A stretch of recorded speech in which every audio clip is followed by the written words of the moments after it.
A teoria dos conjuntos criada por George Cantor influenciou fortemente. Entre eles, a equivalência em conjuntos de número de elementos. Deve-se notar que não é necessário elementos para saber equivalentes.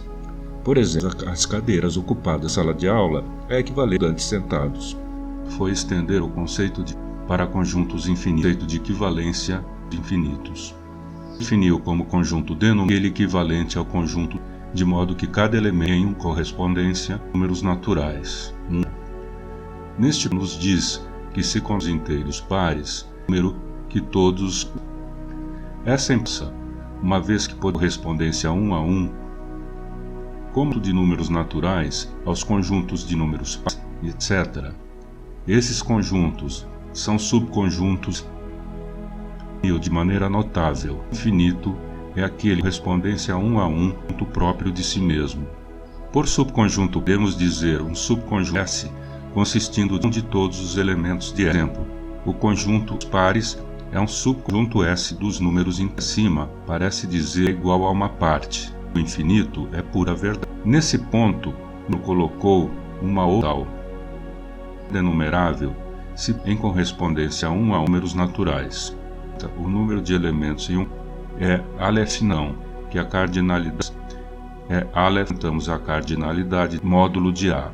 Dizer dos números racionais, é possível colocar em correção 1 os números que Cantor provou que sim de forma. O racionais é denumerar a cardinalidade, o conjunto dos números racionais, todos os elementos que podem ser fração. Considere os números racionais tal que na primeira das frações, na segunda coluna, com o numerador igual a 2, na coluna, todas as numerador igual a 3.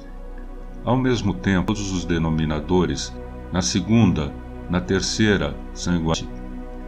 Desses valores repetidos, 2/4, todos são listados nessas. Para os números racionais que são 1 a 1, com os números e, portanto, os números de cardinalidade, Aleph, poderia parecer que eles teriam um cardinal. Mais um dos quando Cantor provou a conjuntos infinitos e, portanto, de diferente de reais entre 0 e 1. Números reais é um conjunto dos números racionais, não só os inteiros e os frações negativos, mas números irracionais. Que o conjunto dos irracionais, os números que são dízimas, ou seja, decimais, e uma repetição de números, como por exemplo π, 12, 15, 9. Aqui vai a prova. Que o intervalo entre 0 e 1, isto é, podem ser colocados com os números todos os expressos em termos de infinitos. Como infinitas, podemos, por exemplo, 2 vive indefinidamente 3,000. Vamos desenvolver a cada número natural em correspondente número 1.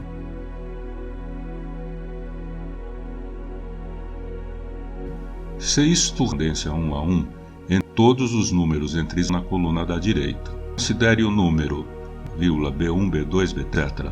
que construi. Escolha o dígito de B com qual do primeiro dígito de A5, mas diferente.